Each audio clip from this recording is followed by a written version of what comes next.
Hello everyone. सो अब elections आने वाले हैं, 4 जून को उसका रिजल्ट्स है। तो मैंने सोचा क्यों ना हम पास्ट इलेक्शन को स्टडी करें, उस टाइम पे विक्स कैसा था, प्राइस एक्शन कैसा था, कैसे ट्रेड करना चाहिए, बिकॉज इलेक्शंस के दिन पे काफी वोलेटिलिटी रहती है। तो मैंने प्रीवियस 4 इलेक्शन को स्टडी किया है, विक्स तब कैसे मूव किया वो स्टडी किया है। तो उसको डेटा पॉइंट आपके साथ शेयर करूंगा। सो वीडियो को एंड तक देखिएगा, कैसे ट्रेड करना है on the election day and election day के बाद मार्केट में क्या वोलेटिलिटी है वो भी आप समझिए। तो शुरू करते हैं। सबसे पहले हम देखते हैं कि 4 इलेक्शन डेट्स क्या थी प्रीवियस। सो 2004 में कांग्रेस पावर में आई थी, 13 मई 2004 को इलेक्शन रिजल्ट आया। तो देखते हैं उस दिन पे हुआ क्या। तो मैं अगर निफ्टी के चार्ट पे आ जाऊं तो ये 13 मई 2004 का चार्ट है। आप देखोगे 13 मई 2004 को उस दिन पे मार्केट काफी वोलेटाइल था, राइट, काफी वोलेटिलिटी थी। एंड उसके बाद आप देखो, उसके बाद मार्केट 2 दिन में ऑलमोस्ट 20% करेक्ट, राइट। एंड इस करेक्शन के बाद अब देखो मार्केट पूरा साल साइडवेज ही था। इस इलेक्शन ईयर का ये जो डे का हाई था, मार्केट को वहां पहुंचने में काफी समय लग गया।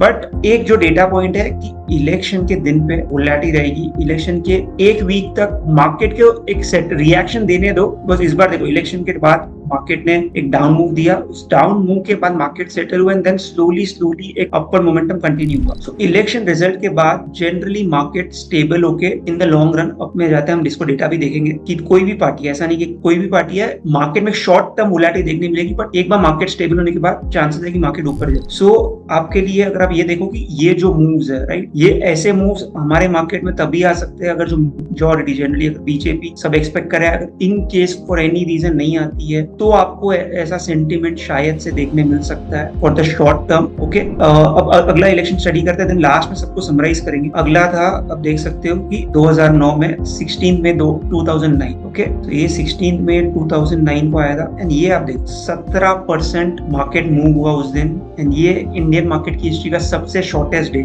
6 मिनट्स में मार्केट में सर्किट लग गया एंड मार्केट्स बंद कर दिए।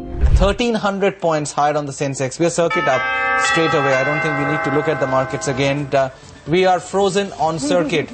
For the first time, I think in our history, we've got a circuit up for our markets. सो 9:55 को तो मार्केट्स खुलते थे, 10:01 में मार्केट्स बंद भी हो गए, because Congress second time power में आई थी एंड लोगों को लगा कि बिकॉज जब एक रूलिंग पार्टी वापस पावर में आती है तो मार्केट इसको एक स्टेबल साइन की तरह लेता है। मार्केट में काफी यूफोरिया हुआ एंड उसके चलते हुए ओपनिंग में मार्केट में सर्किट लग गया, 6 मिनट मार्केट बंद कर दी गई, shortest day Indian trading history. इसके बाद आप देखो, पर ये सर्किट के बाद मार्केट में क्या देखो, ये यहाँ पे था। इसके बाद आप देखो मार्केट एक काइंड ऑफ रेंज में था, स्लोली ऊपर जा रहा था, बट एक रेंज में ही था, राइट। सो ये हुआ था 2009 में। उसके अगले इलेक्शन में देखते क्या हुआ, जो था 2014 में बीजेपी पावर में आई थी। ओके, ये इलेक्शन डे 16 में देख लो, इलेक्शन डे काफी वोलेटाइल था। ये वाला इलेक्शन डे जो है ये काफी वोलेटाइल था, मार्केट ऊपर भी गया वापस नीचे भी आया, राइट। लेकिन इसके बाद आप देखो मार्केट ने काफी समय एक रेंज में स्पेंड किया and then slowly upward trend दिखा। ओके, सो हम किस तरीके से मूव करते हैं वो डिपेंड करेगा रिजल्ट्स के पहले हम कैसे प्लेस्ड है। तो 4 जून के पहले अगर यहाँ से मार्केट अच्छा एक रैली दिखाता है, 4 जून को थोड़ी वोलेटिलिटी रहने के बाद अगर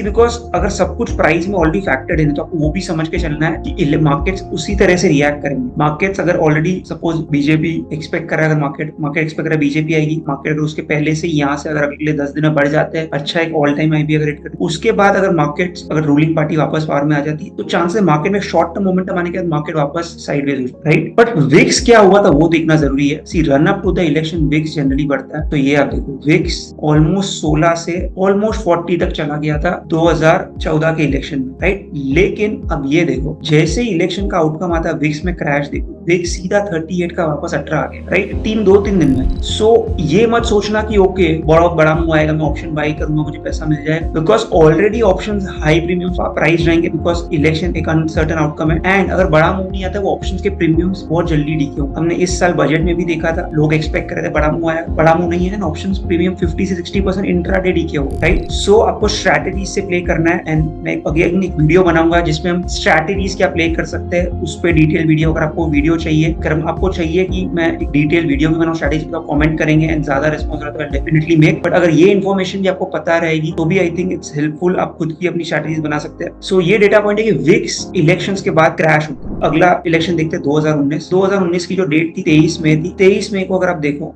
इस बार क्या हुआ, रूलिंग पार्टी वापस, मोदी गवर्नमेंट वापस पावर में आई थी, लेकिन इस बार मार्केट ऊपर नहीं गए, क्योंकि इस बार मार्केट करेक्ट होकर नीचे गए। सो 23 मई की जो डेट है ये रही। अब देखो इस दिन पे कितनी वोलेटिलिटी, मार्केट ऊपर गया वापस नीचे है, शॉर्ट टर्म में मार्केट वोलेटाइल है, देन एक शार्प डिप है। सो जो टेक अवे है, अगर मैं समराइज करूं सभी चारों इलेक्शंस को, see run up to the election generally एक इलेक्शन रैली रहती है। एंड अगर हम देखें 6 महीने पहले, मतलब 1 जनवरी के आसपास, निफ्टी जो थी लगभग 21,500-600 के आसपास, एंड अभी भी हम जो है 22,200। चांसेस है कि मार्केट एक शॉर्ट टर्म में अपसाइड मोमेंटम यहाँ पे दिखा सकता है। ओके, जो पास डेटा कह रहा है कि run up to the election एक छोटी सी रैली आ सकती है। इलेक्शन डे आप देख सकते हो 8% भी मूव आया, 17% भी बढ़ा है, एंड काफी वोलेटिलिटी रही है। इलेक्शन डे का आउटकम प्रेडिक्ट करना, चाहे कोई भी पार्टी जीते, ओके, अगर बीजेपी नहीं जीती तो अब you can say with certainty कि मार्केट एक डाउनवर्ड रिएक्शन देगा, बट बीजेपी अगर जीती उसके बाद कितना मूवमेंट आएगा वो कहना थोड़ा मुश्किल है, बट वोलेटिलिटी 100% रहेगी। एंड इलेक्शन रिजल्ट्स के बाद शॉर्ट टर्म भले ही वोलेटिलिटी रहती है,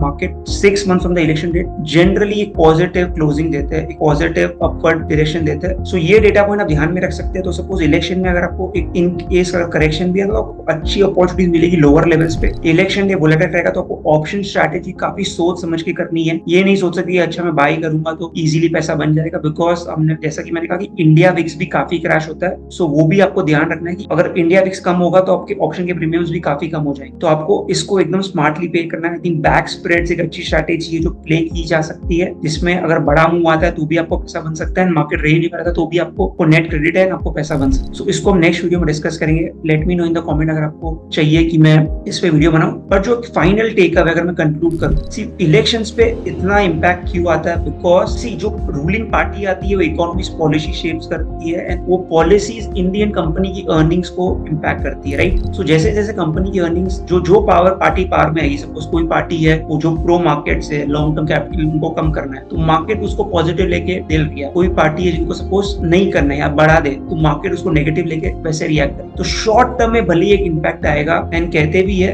markets in the short term are sentiment driven, in the medium term are liquidity driven, and in the long term are earnings driven. So in the long term market जो earnings है उसको ही follow करेंगे, but short term में कौन सी party power में आ रही है वो definitely market को impact करेंगे। And especially अगर आप एक नए ट्रेडर हो, on the election day keep your position sizing in control, because हमने देखा कि कितनी वोलेटिलिटी रहती है, राइट। आप सजेस्ट करूंगा ये डेट्स को नोट करें, राइट, इन दिन पे जाइए एंड पॉसिबली इंट्राडे चार्ट्स को भी एनालिसिस करके देखिए कैसे मार्केट मूव हुआ था, राइट। बिकॉज 17% अगर मार्केट मूव हो रहा है, 8% अगर गिर रहा है, 2 दिन में 20% गिर रहा है, सो ये मार्केट में ऐसे मूव भी आते हैं आए हैं। एंड जिस दिन में मार्केट मूव भी नहीं हुआ, मार्केट में वोलेटिलिटी काफी ज्यादा थी 2014-19 में, 19 में भी इलेक्शन रिजल्ट्स के बाद मार्केट में थोड़े समय बाद एक अच्छा करेक्शन भी आया था। सो इन सब डेटा पॉइंट्स को ध्यान रखिए। अगर आपको चाहिए तो मैं ऑप्शन स्ट्रैटेजी भी बना के और कैसे प्ले किया जा सकता है इलेक्शन, एक वेबिनार या तो YouTube video, let me know आपको कैसे करना है, डेफिनेटली मेक इट। अगर मैं समराइज करूं वीडियो को कि run up to the election generally एक प्री इलेक्शन रैली रहती है, इलेक्शन डे काफी वोलेटाइल रहते तो उसको ट्रेड कीजिए with risk defined spreads. If you want to make a strategy कैसे प्ले किया जा सकता है, बट इलेक्शन डे को प्ले करना आपको काफी स्किलफुल होना पड़ेगा। ऐसा नहीं कि बाई कर लिया तो पैसा बन जाएगा, बिकॉज़ विक्स कम होता है तो run up to the election I think VIX और बढ़ सकता है जो करंट लेवल्स है। ओके, सो यहाँ से इलेक्शन डे तक पोजीशन साइजिंग को कंट्रोल में रखिए। Derivatives position, at least FNO positions को अब जितना कम रख सकते हैं रखिए। On the election day smartly play कीजिए, एंड ये समझिए कि इलेक्शन के बाद मार्केट में स्विंग्स आ सकते, उसको smartly capture. Okay, so next video में मिलते हैं और डिटेल में स्ट्रैटेजीज पे डिस्कस करेंगे कैसे इसको प्ले किया जा सकता है। आज का प्रयास था कि हम एटलीस्ट डेटा पॉइंट को समझे एंड आज से इलेक्शन डे तक अपने को कैसे पोजीशनाइज करना है। तो रिस्क को कंट्रोल में रखिए एंड डेरिवेटिव्स में पोजीशंस को बिल्कुल कम लेवरेज रखो। That's it from my side. I hope आपको वीडियो पसंद आया होगा, एंड आगे जाते हुए हम ऐसे ही और डिटेल वीडियो बनाएंगे जिसमें हम एक्चुअल डेटा से बात करेंगे। सो आई होप आपको और इनसाइट्स मिले, and thank you for your time.